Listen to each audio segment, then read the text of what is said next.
नमस्कार, स्वागत है आपका सी न्यूज भारत में। मैं हूं आपके साथ वैष्णवी। वक्त हो चला है अलीगढ़ बुलेटिन का। इस बुलेटिन में जानेंगे कहां छात्रों ने कैंडल मार्च निकालकर पुलवामा शहीदों को दी श्रद्धांजलि, कहां वैलेंटाइन डे पर करणी सेना ने किया पार्कों का निरीक्षण, और साथ ही जानेंगे कि क्यों अलीगढ़ मुस्लिम यूनिवर्सिटी खुलवाने के लिए प्रोटेस्ट मार्च निकालकर छात्रों ने किया प्रदर्शन। इन सभी खबरों पर होगी विस्तार से चर्चा। अलीगढ़ मुस्लिम यूनिवर्सिटी के छात्रों ने वैलेंटाइन डे की शाम को एक कैंडल मार्च निकालकर 14 फरवरी 2019 के पुलवामा हमले में शहीद हुए फौजियों को श्रद्धांजलि अर्पित की। ये कैंडल मार्च छात्रों ने एएमयू कैंटीन से लेकर बाबे सैयद गेट तक निकाला। इस दौरान छात्रों के हाथों में जली हुई कैंडल और वीर शहीदों के पोस्टर दिखे। कैंडल मार्च में शामिल छात्र नेताओं ने कहा कि पुलवामा हमले को 3 साल कंप्लीट हो चुके हैं, लेकिन अब तक सरकार ने इस हमले का कोई खुलासा नहीं किया है। जबकि सवाल खड़ा होता है कि 300 किलो आरडीएक्स हिंदुस्तान के बॉर्डर में कैसे और कहां से आया और इस हमले को अंजाम दे दिया गया। सरकार से एक बार फिर से मांग की गई है कि हमले की निष्पक्ष जांच रिपोर्ट सभी के सामने लाई जाए। किस तरह का कैंडल मार्च निकाला गया है? देखिए, जिस तरह से 14 फरवरी आज ही के दिन हमारे जवान शहीद हुए थे और वहाँ पता चला था कि 300 किलो आरडीएक्स जिस तरह से वहाँ ब्लास्ट हुआ था, उसी की आज जो शहादत हुई उन जवानों की, उन्हीं को श्रद्धांजलि देने के लिए ये कैंडल जलाई गई है। और वहाँ से चलने आने का मकसद सिर्फ यही है कि जो उन परिवारों को ऊपर बीती, उन परिवारों को ऊपर जो दुख बीते, उनको एक सहारा और एक हिम्मत देने के लिए हम लोग जुटे हैं। अलीगढ़ मुस्लिम से एक मैसेज देना चाहते हैं। लेकिन इसके साथ साथ एक सवाल है कि जो 300 किलो आरडीएक्स वहाँ ब्लास्ट हुआ था, क्या मोदी गवर्नमेंट ने उस पर तफ्तीश करवाई या जांच करवाई?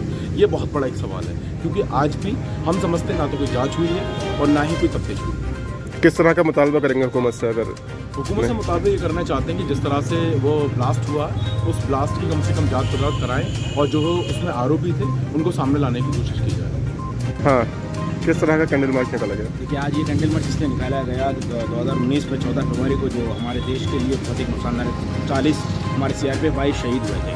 उस पर 300 किलो आरडीएक्स उस पर ब्लास्ट हुआ, तो उसको लेकर आज एक कैंडल मार्च निकाला गया है लाइब्रेरी कैंटीन से बाबा सैयद तक। और जो लोग शहीद हुए उनके परिवार के साथ अलीगढ़ मुस्लिम यूनिवर्सिटी खड़ा है।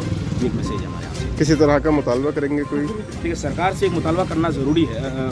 ये करना इसलिए ज़रूरी है क्योंकि सरकार पे सवाल बहुत सारे उठ रहे हैं। वहाँ 300 किलो आरडीएक्स आना बॉर्डर के अंदर कैसे घुसा, ये बहुत बड़ा सवाल है। अगर इसका मतलब डिफेंस मिनिस्ट्री और तमाम सरकार की ये चीज़ नाकामी दिखाई दे रही है कि 300 किलो आरडीएक्स हिंदुस्तान के बॉर्डर पे अंदर घुस के और इसका ब्लास्ट होना, ये कहीं ना कहीं सरकार की नाकामी है। और अब तक 3 साल हो गए मगर सरकार ने इस पर कोई इन्वेस्टिगेशन नहीं किया। मगर इस पुलवामा अटैक के जरिए चुनाव में फ़ायदा ले रहे हैं, क्योंकि इन्वेस्टिगेशन करने के जरिए बहुत अफसोस की बात है। तो हम चाहते हैं कि सरकार इस पर जाँच हो और ये 300 किलो आरडीएक्स कहाँ से आया, कैसे आया, इस चीज़ पे एक जांच हो और जो लोग इस पर शामिल हैं उनके खिलाफ कार्रवाई किया जाए। अलीगढ़ से सी न्यूज संवाददाता संजीव शर्मा की रिपोर्ट।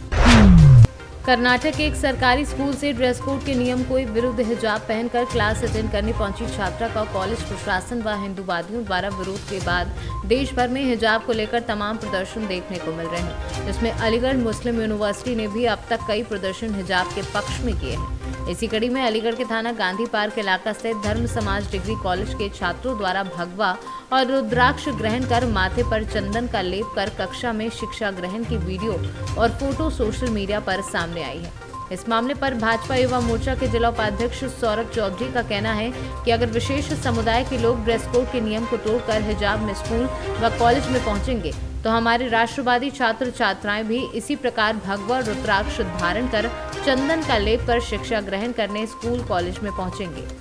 नाम है आपका? प्रतीक ठाकुर। आप कहाँ के छात्र हैं? दिया धर्म समाज महाविद्यालय। अच्छा, आप ये भगवा पहने हुए हैं और क्या आज इसी को लेकर आपने एग्जाम दिया है? क्या कारण है इसके पीछे? इसके पीछे यही कारण है कि कॉलेज वगैरह में ड्रेस इसलिए लागू की जाती है कि सभी छात्रों में इक्वलिटी बनी रहे। सब मतलब इक्वलिटी बनी रहने के कारण ही इसमें ड्रेसिंग कोड लागू होनी चाहिए, ना कोई धर्म ना कोई जाति, और बस ड्रेसिंग कोड ही लागू हो जाए। आप बता रहे थे कि अभी जो हिजाब प्रकरण को लेकर आपने ये काम किया है, क्या है वो? अब जब यहाँ पर हिजाब वगैरह पहन के आएंगे तो कॉलेज जो है 2 हिस्सों में डिवाइड हो जाएगा। ऐसा नहीं होना चाहिए।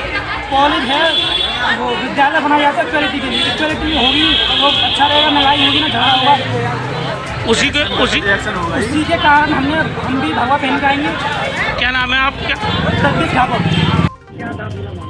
ये पूरे देश भर में हिजाब पर एक विशेष समुदाय के लोग बवाल मचाए हुए हैं। मैं समझता हूँ कि शिक्षा का और खास करके विद्यालयों में, महाविद्यालयों में, विश्वविद्यालयों में इस प्रकार का धार्मीकरण शिक्षा का नहीं होना चाहिए। लेकिन जो हिजाब के समर्थक हैं, कहें तो जो तुष्टीकरण की राजनीति को अपनाते, ऐसे तमाम लोग हिजाब को लेके पूरे देश में विखंडन की नीति का पालन कर रहे हैं। उसी को ध्यान में रखते हुए आज अलीगढ़ के धर्म समाज महाविद्यालय के राष्ट्रभक्त छात्रों ने भी अपना पोशाक के रूप में रुद्राक्ष की माला और भगवा गमछा और तिलक चंदन करके उन्होंने भी ये किया। यदि एक समुदाय हिजाब को लेकर इतनी बड़ी लाइन खींचेगा और माहौल खराब करने का प्रयास शिक्षा का करेंगे, तो वो भी, हमारे छात्र भी, हिंदू छात्र भी कॉलेजों में भगवा धारण करके, रुद्राक्ष धारण करके, चंदन का लेप करके कॉलेज में शिक्षा हासिल करने का काम करेंगे। और वही आज धर्म समाज महाविद्यालय अलीगढ़ में किया गया है। अभी तो ये एक शुरुआत हुई है। पूरे अलीगढ़ के, और मैं कहता हूँ पूरे देश के समस्त हिंदू इस बात पर बाध्य हो जाएंगे कि वो हर कॉलेज में, हर विद्यालय में भगवा पहन कर जाएंगे और वहाँ जाके शिक्षा हासिल करेंगे और ड्रेस कोड का मामला बिल्कुल खत्म हो जाएगा। अलीगढ़ से सीनू संवाददाता संजीव शर्मा की रिपोर्ट। अलीगढ़ में वैलेंटाइन डे पर करनी सेना की फौज देखी गई। पार्कों में घूमते हुए करनी सेना के डर से प्रेमी जोड़े पार्कों में से दिखे नदारद। पार्कों के भीतर करनी सेना जिंदाबाद के गूंजे जयकारे। करनी सेना के पदाधिकारियों ने वैलेंटाइन डे को पश्चिमी सभ्यता बताकर किया विरोध। कहा कि नाबालिग प्रेमी जोड़ों को समझा बुझाकर चेतावनी देते हुए भेजा गया घर और सभी को समझाया गया कि 14 फरवरी को वैलेंटाइन डे हमारी सभ्यता में नहीं आता है, इसलिए हमें इसे नहीं मनाना चाहिए।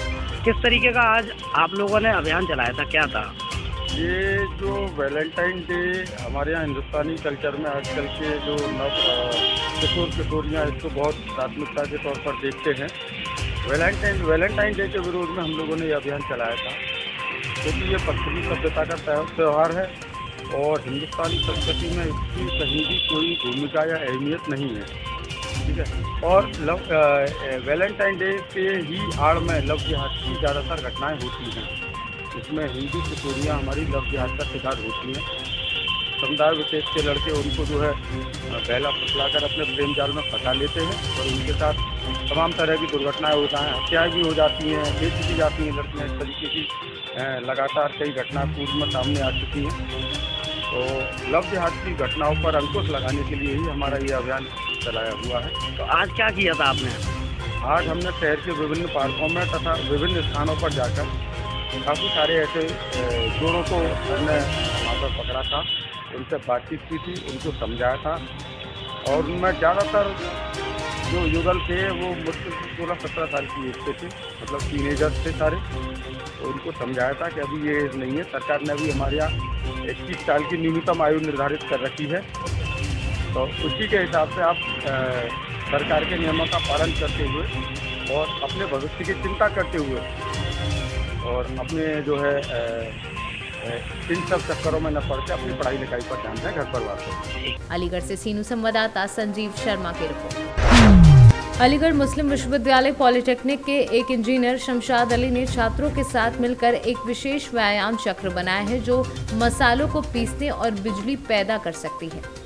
आज के आधुनिक और व्यस्त जीवन में अपने स्वास्थ्य की देखभाल के लिए व्यायाम करने के लिए समय निकालना मुश्किल है, जिसके कारण आजकल लोग घर पर व्यायाम उपकरण खरीदकर व्यायाम करने की कोशिश करते हैं। इन सभी लोगों के लिए अच्छी खबर यह है कि एक विशेष व्यायाम चक्र का आविष्कार किया गया है, जो उन्हें व्यायाम करते समय बिजली और घरेलू सामानों पर पैसा खर्च करने की अनुमति देता है, जो पेटेंट के तुरंत बाद बाजारों में दिखाई देगा।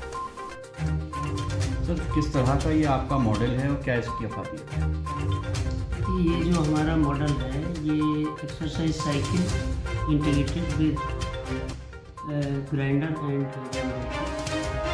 इसको बनाने का जो हमारा मकसद था, ये आज से करीब 2014 में हमने डिज़ाइन किया था, फैब्रिकेट किया गया था और यहीं पे हमारे वर्कशॉप में इसको फैब्रिकेट किया गया है। और इसका जो ऑब्जेक्टिव है बनाने का वो मेनली जो एक तो फिटनेस है, क्योंकि फिटनेस के लिए सभी लोग एक्सरसाइज करते हैं और हमारी एनर्जी वेस्ट चली जाती है एक्सरसाइज के दौरान। तो उस एनर्जी को कंजर्व करने के लिए हमने इसमें एक तो जनरेटर फिट किया है in order to charge the battery of the inverter, और दूसरा हमने इसमें ग्राइंडर भी माउंट किया हुआ है। तो ग्राइंडर को माउंट करने का जो पर्पज़ है वो ये है कि हमको प्योर मसाला मिल सकता है, और इसके अलावा किचन में जैसे हमको पेस्ट बनाना होता है, कई बार ओनियन का पेस्ट बनाना है, जिंजर का बनाना है, तो वो पेस्ट भी बना सकते हैं। और जिस दौरान हमने इसको फैब्रिकेट किया था तो हमने इससे धनिया वहीं पर पीस के देखा जाता है टेस्टिंग के लिए। सर अब जैसे कि इतने दिन से आप किस इंतज़ार में हैं और क्या उम्मीद है? हमने इसके लिए पेटेंट फाइल किया हुआ है पेटेंट ऑफिस ऑफ इंडिया में के ऑफिस में, और 2000 में हमने पेटेंट फाइल किया था, और हमको उम्मीद है कि जल्दी ही हमको पेटेंट मिलने की पूरी उम्मीद है।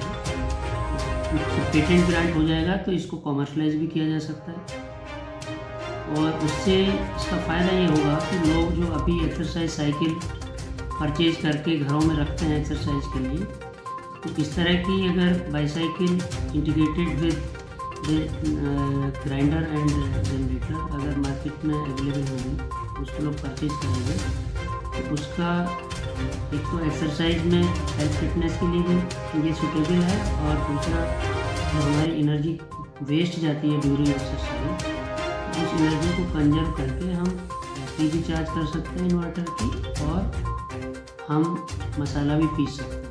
और अगर मान लीजिए घर में कई लोग एक्सरसाइज करने वाले हैं तो हमारी इन्वर्टर की बैटरी काफ़ी हद तक चार्ज हो सकती है, और उससे हमारी जो चार्जिंग में एनर्जी खर्च होती है, इलेक्ट्रिसिटी खर्च होती है, वो भी सेव हो सकती है। अलीगढ़ से सीनू संवाददाता संजीव शर्मा की रिपोर्ट। अलीगढ़ मुस्लिम यूनिवर्सिटी कोरोना के प्रकोप के कारण पिछले 2 वर्षों से लगातार बंद पड़ी है, और छात्र छात्राओं को शिक्षा ऑनलाइन दी जा रही है।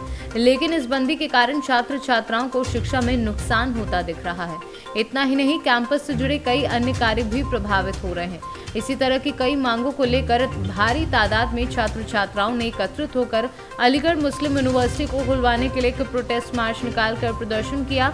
वहीं मांग की कि जल्द से जल्द अलीगढ़ यूनिवर्सिटी को खोल दिया जाए। आज एक प्रोटेस्ट बुलाया गया स्टूडेंट्स यूनिवर्सिटी के द्वारा डाक पॉइंट से लेके बाबा सीरियल तक। इस पर यूनिवर्सिटी खोलने का जल्दी से जल्दी खुलने के लिए डिमांड किया गया है, मेमोरेंडम डॉक्टर साहब को दिया जाएगा। ये इसलिए क्योंकि देखिए यूजीसी का भी अब गाइडलाइंस आ गया, तमाम यूनिवर्सिटी सेंट्रल यूनिवर्सिटी खुलने जा रहा है, मगर एमयू का अभी तक खुलने का कोई तारीख नहीं है। और हमारे एमयू प्रशासन जो है वो सिर्फ एक डेट के बाद एक डेट दे रहे कि हाँ खुलेगा आपका, लेकिन कोई फिक्स डेट नहीं बता रहे। आज इसलिए प्रोटेस्ट किया गया कि अलीगढ़ मुस्लिम प्रशासन ये बताया कि कब यूनिवर्सिटी खुलेगा, क्योंकि तमाम यूनिवर्सिटी खुल चुका है। दूसरी बात, यूनिवर्सिटी बंद रहने की वजह से जिस तरह से देखा जा रहा है कि बाहर की डिस्ट्रिक्ट एडमिनिस्ट्रेशन की पुलिस ओपनली यूनिवर्सिटी के अंदर जा रहे हैं, जब जानते हैं ऑटोनोमस यूनिवर्सिटी विदाउट परमिशन बाहर की पुलिस के डीएम के पास भी ये पावर नहीं है कि अंदर घुस सके एक ऑटोनोमस, मगर इस तरह से पुलिस जाना और तमाम यूनिवर्सिटी के अंदर ये सब होना, ये कहीं ना कहीं एक हमारी सिक्योरिटी का सवाल है। तीसरी बात लाइब्रेरी भी नहीं खुलाया जा रहा, तो तमाम ये चीज़ यूनिवर्सिटी जल्द से खुलने का जल्दी खुला जाए उसके लिए हमने प्रोटेस्ट किया है, और एडमिशन पे मेमोरेंडम दिया गया है, और इस पर हमारी डिमांड है कि जल्दी से जल्दी खुला जाए। क्या वजह है, आपको क्या लगता है क्यों नहीं खुल रहा है इंतजामिया यूनिवर्सिटी? देखिए अब ये हमारे जो शेखुल जामे साहब है उनको पता होगा कि क्यों नहीं खुल रहे, कहाँ उनके पास किससे प्रेशर आ रहा है, कहीं दिल्ली से प्रेशर आ रहा है, कहाँ से प्रेशर आ रहा है खुलने की वजह से। क्योंकि यूनिवर्सिटी खुल जाएगा तो ये आम मिडिल क्लास बच्चे यहाँ पढ़ेंगे, सरकार से सवाल करेंगे, शायद वो हमारे वाइस चांसलर साहब चाहते नहीं है, या मिडिल क्लास लोअर क्लास पूर फैमिली से जो बच्चे पढ़ ले वो चाहते नहीं, इस वजह से वो खुलने की नहीं कर रहे। बाकी उनका पर्सनल कोई मैटर है, उन पर कोई प्रेशर है तो क्या वाइस चांसलर का कंटिन्यूएशन पे एक्सटेंशन भी हो रहा है? देखिए इस विषय पे इस वक्त तो अभी कोई जानकारी नहीं है, आगे बढ़ते जाएंगे होगा तो ठीक। देखिए ये अलीगढ़ यूनिवर्सिटी को रीओपनिंग का प्रोटेस्ट है, और जैसे पहले भी एहतजाज हो चुके हैं, पहले कुछ महीनों पहले एहतजाज हुए थे जिसमें बड़ी भारी संख्या में स्टूडेंट जुटे थे एक साथ और यूनाइट होकर यहाँ आए थे। लेकिन अलीगढ़ यूनिवर्सिटी ने वक्त दिया था कि इस वक्त में खोल देंगे, उस वक्त में अपनी ज़बान पर कायम नहीं रह पाए, उसकी वजह से आज अलीगढ़ यूनिवर्सिटी के लड़के यहाँ आए कि अब वो वक्त आ गया, वो वक्त भी निकल गया, उस वक्त में जवाब तलब करने आए कि किस डेट में अलीगढ़ यूनिवर्सिटी को खोल रहे हैं। और मैं आपको बता दूं, जैसे कोरोना काल की वजह से अलीगढ़ यूनिवर्सिटी को बंद हुआ 2-2.5 साल हो गया और सेंट्रल यूनिवर्सिटी भी खुल चुका है। तो मैं चाहता हूँ अलीगढ़ मुस्लिम इंतजामिया भी एक डेट डिक्लेयर कर दे कि इस डेट में हम ऑफलाइन क्लासेस देना शुरू कर देंगे। तो मैं समझता हूँ कि बच्चे यहाँ से चले भी जाएंगे। अगर ऐसा नहीं करा तो मुझे लगता है कि बच्चे सब यहीं बैठकर अपनी डिमांड पर अड़े रहेंगे और हक की लड़ाई है, हक के लिए चाहे वो धरने पर बैठना पड़े या किसी तरह की कोई जद्दोजहद करनी पड़े, उसके लिए तैयार है। एमयू प्रशासन की ओर से कोई आश्वासन भी मिला है आपको यूनिवर्सिटी खोलने के लिए? आश्वासन पहले मिला था लेकिन अभी नहीं मिला। अगर अभी आश्वासन देते हैं तो हमें एक रिटन में चाहिए। अगर रिटन में कुछ देते हैं तो हम यहाँ से बाइज्जत चले जाएंगे, लेकिन अगर नहीं देते तो हम यहीं बैठकर अपनी आवाज़ को बुलंद करते रहेंगे। अलीगढ़ से सी न्यूज़ संवाददाता संजीव शर्मा की रिपोर्ट। फिलहाल अलीगढ़ बुलेटिन में इतना ही। देश दुनिया की तमाम खबरों को देखने के लिए बने रहें सी न्यूज़ भारत के साथ।